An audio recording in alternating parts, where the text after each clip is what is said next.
Hi, welcome back. Certainly glad you could join us today. I thought today we'd do something that's really cold, so you better get out your big coat and put it on. Let's start out and have run all the colors across the screen that you need to paint along with us. While they're doing that, let me show you what I've got going. I have my standard old pre-stretched double prime canvas up here, and I've just covered the entire canvas with a very thin, even coat of liquid white. So it's all wet and ready to go, so let's do it.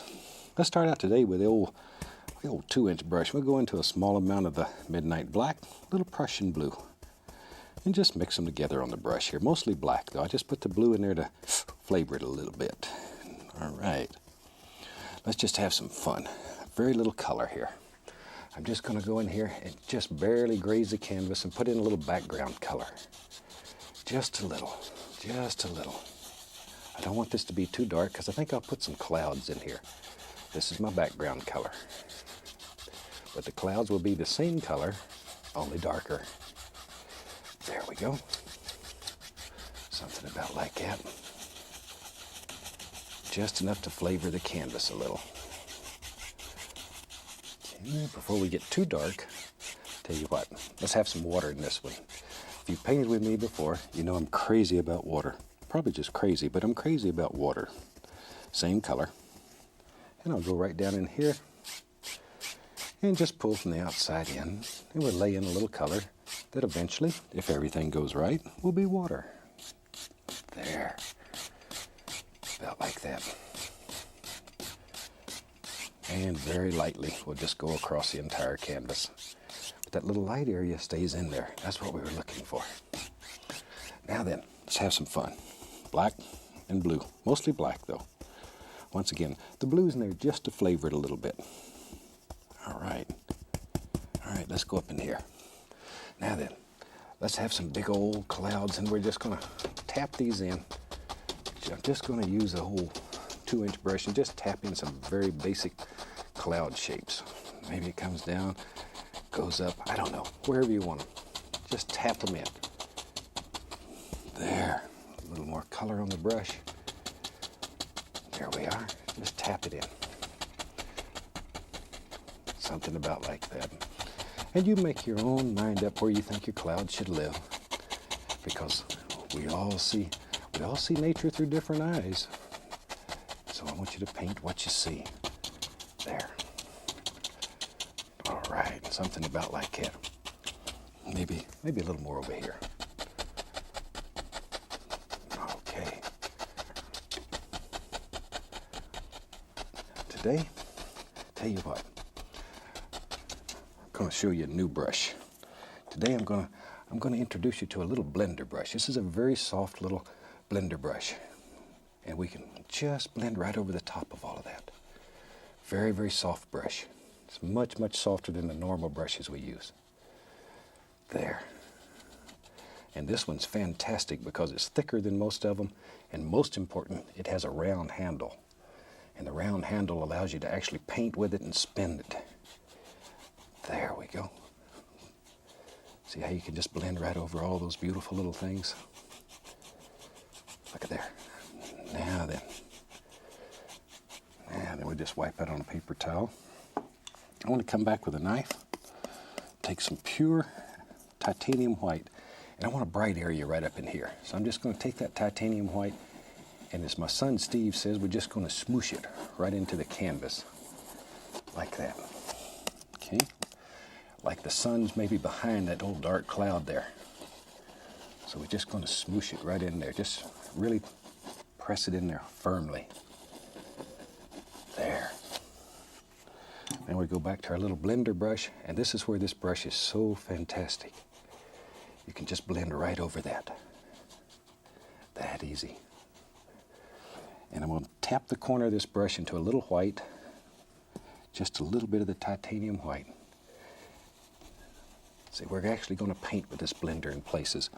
And with that, then we can go up in here and just spinning it around, we can make the indication of very soft little fluffy clouds that live in there.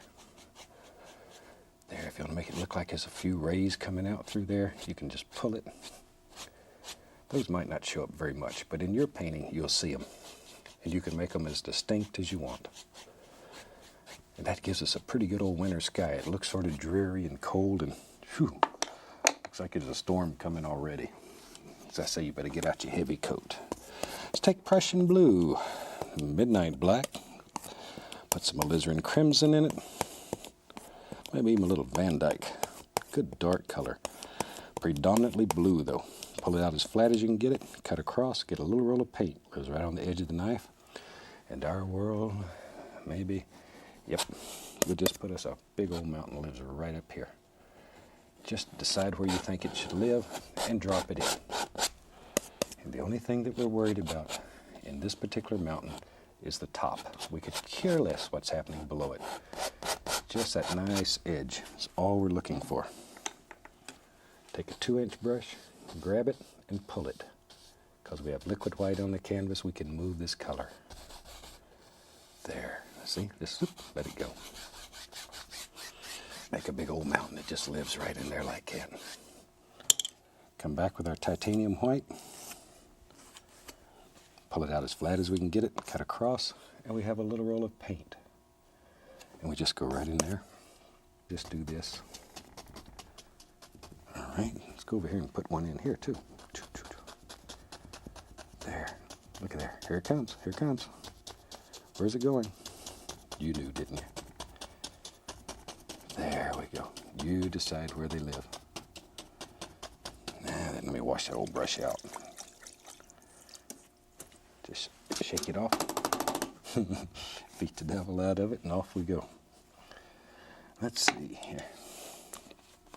Let's take a little bit of white, come right back in here, put the indication of a little bit of snow under here. Just a little snow.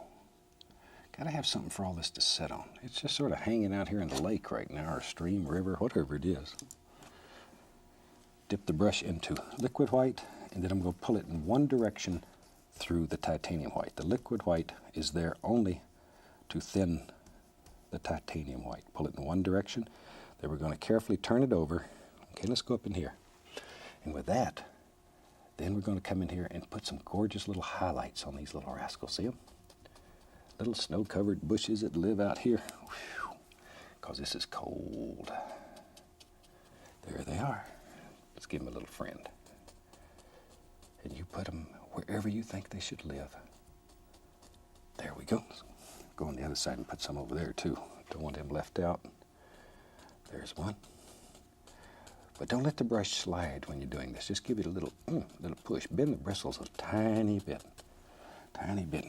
And if you start picking up that base color excessively, you're always going to pick up a little. But if you pick it up excessively, then your paint on your brush is too thick. Add a little touch more of the liquid white to it. There. Oh, it looks cold. I think the temperature here where we're painting has dropped 10 or 15 degrees just since we started this. I like to paint paintings like this. Gorgeous. All right, now then, tell you what. Let's get crazy today. Maybe in our world lives a little house out here, because I'd like to live in a place like this. So take your knife, scrape out a basic shape. That just removes excess paint. We'll take a little of the Van Dyke brown, a little dark sienna mixed together. We'll put the back roof in first, back eave, like that. That's all there is to it. And we'll put the front in. And all we're doing here is just blocking in color. It doesn't much matter. You could do this any old way you wanted to. Just blocking in color. Then we take some little white, little dark sienna, a little Van Dyke brown, mix them together so they're marbled. Cut across and very lightly. Barely touch. Just like you're putting snow on the mountain. Barely touch. Just touch it. Pull. Maybe a little more over here so it shows up. Oh, that's nice. That's so nice. Take a little dark color. Just make it look like old boards. A little of Van Dyke. Got a little door. A little touch of light color. Sort of outline it so we know where the door is at. Shoot. Now all we need is the other half the roof so he doesn't freeze. So we'll take a little bit of the titanium white. Just put it on right there. Ooh, like that. Now we need a little over here. So it looks like the snow's deep on the roof up here. Okay, now we'll just take a little touch of snow, put right down here, wherever, right on across. See there? But pay attention to angles. You want that to flow, because chances are if there's water out here, it's in a recessed area. Normally water always is in this recessed area. So, all right. We can come back. Let me find my brush we was making bushes with. Come back, a little liquid white, titanium white, and let's put some little bushes all around here. Look at them. See? They're about to eat up right around the front door there. All right, a little bit. Maybe this guy's like me. He didn't cut his yard very good in the summer, and now the bushes are growing right up like that. We could even take a little touch of blue and white. Let's make an indication of maybe a little path that comes right out here. So he's got a way to walk out. Take the knife, scrape in a few little sticks and twigs here and there. Something like so. A little bit of the liquid white. Put a water line into here. Something about like that. I like these kind of paintings. I say they'll give you a lot of practice with the old knife. And that's what you need. That's what you need. A few little sticks over here. Just scrape right through the paint. Let the canvas show through. All right. I think we got a finished painting here. Hope you enjoy this one. Give it a try. Send me a photo of what you do. From all of us here, I'd like to wish you happy painting, and God bless, my friend.